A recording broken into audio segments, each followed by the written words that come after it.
Bismillah ar-Rahman ar-Rahim. Hello les fanophiles, hello again and again. On continue notre série de cours concernant la neuroanate et on va parler maintenant de coupe frontale de cerveau. Coupe frontale de cerveau, appelée aussi coupe de Charcot. Cette coupe de Charcot, c'est une coupe frontale passant par les thalamus. Les thalamus, c'est un pluriel de thalamus. C'est la coupe de Charcot. Pour bien comprendre cette partie du cerveau appelée le diencéphale ou bien cerveau moyen ou bien la partie médiale profonde du cerveau. Cette partie profonde médiale diencéphale du cerveau comprend les deux thalamus. Thalamus. Regardez thalamus, comment il écrit thalamus. Thalamus, on a ici un thalamus, il y en a deux thalamus, on a deux thalamus. Ça c'est clair. Donc ces deux thalamus font partie d'une structure appelée diencéphale.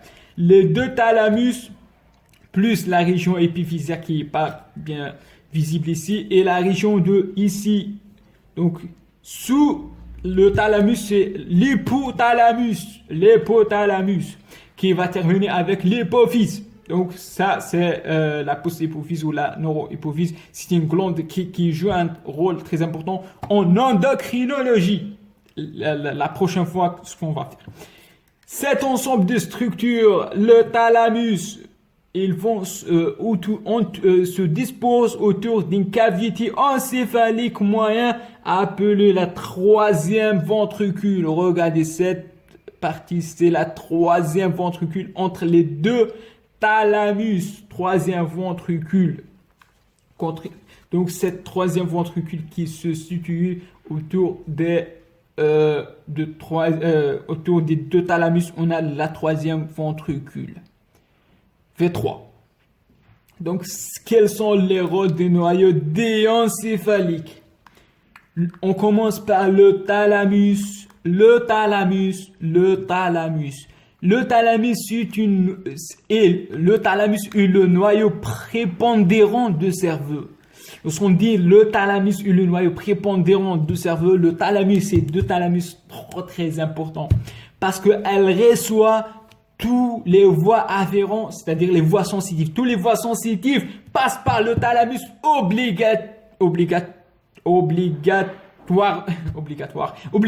obligatoirement. Tous les voies sensitives afférents passent par le thalamus obligatoirement, soit sensibilité proprioceptive, soit de la douleur, de la vibration, de la température, ce que vous voulez. Elle doit passer par ce thalamus, c'est la D1 de frontière de cerveau. À l'exception, je redis, à l'exception, la seule voie sensitive qui ne passe jamais de la vie par le thalamus, la seule exception, c'est l'olfaction. C'est le nerf olfactif numéro 1, olfactif, ne passe pas par ce magnifique thalamus. Le reste, tous les voies afférentes, c'est une règle, tous les voies afférentes doivent passer par le thalamus. Comme j'ai dit, à l'exception de la voie olfactive, ça c'est dit que c'est un qui vient ici. Quelle est l'exception des voies qui ne passent pas par le thalamus? Il faut dire c'est la voie de l'olfaction. Le noyau l'hypothalamus, il joue un rôle très important pour la température, régulation de la température, la régulation donc de la soif, de la faim, éveil donc toutes les émotions, bien sûr, comportement sexuel, c'est l'hypothalamus, donc c'est la température, etc. Et l'hypophyse, c'est bien sûr un rôle très important en endocrinologie.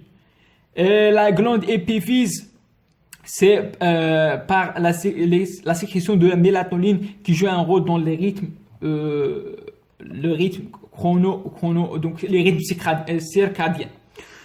Peu importe, on va s'intéresser maintenant dans cet schéma de c'était c'est quoi. Donc on a parlé de thalamus avec ça a un rôle très important dans les voies de dans les voies afférentes de la sensibilité. Et maintenant, on va s'intéresser les restes des noyaux ici qu'on trouve bien sûr dans les noyaux gris centraux. Et on commence par le striatum. Le striatum, c'est deux choses.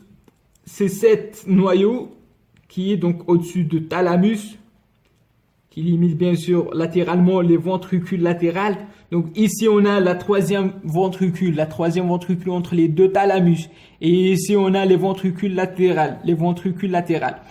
Et ici on a un noyau appelé le noyau coudé.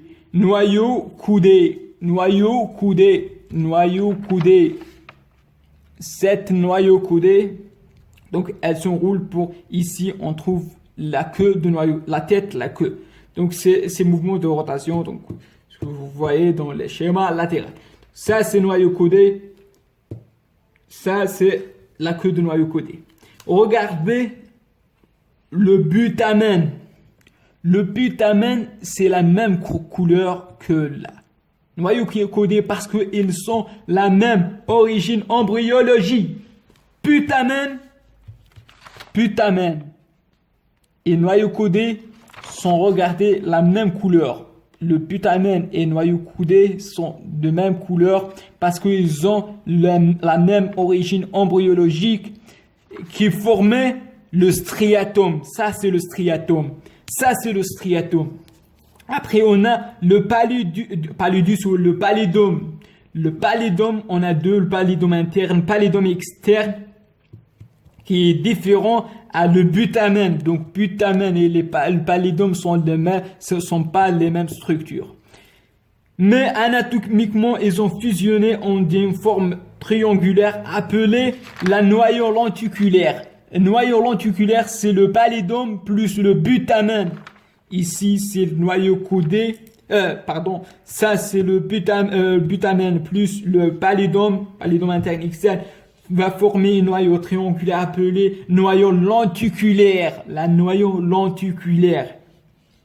Donc, et ça, il joue très important dans les syndromes extrapyramidaux. On va parler de ça. Donc, ça, le putamen pallidum, rappelez de ça. Striatum. Et putamen et le pallidum. Ça, sont les noyaux gris centraux. Donc ici, on a le thalamus aussi. Et entre les deux, entre le thalamus et la noyau coudé, thalamus noyau coudé et la noyau lenticulaire, on voit cette voie ici. Cette voie de la lampe blanche. Et la blanche ou cerveuse, c'est des vaisseaux. Et des vaisseaux, non, c'est des faisceaux. Et ça, c'est la faisceau de la motricité, donc cortico-spinale principale, appelée donc c'est capsule interne. Capsule interne. Elle n'est pas écrite ici. Ça, c'est la capsule interne qui va passer par là. Je sais pas, j'ai pas écrit ici, mais ça, c'est la capsule interne qui passe par là. Donc, et ici, donc, on a ce qu'on appelle le trigone. Le trigone, c'est le fornix, la branche. Et ici, on a entre le trigone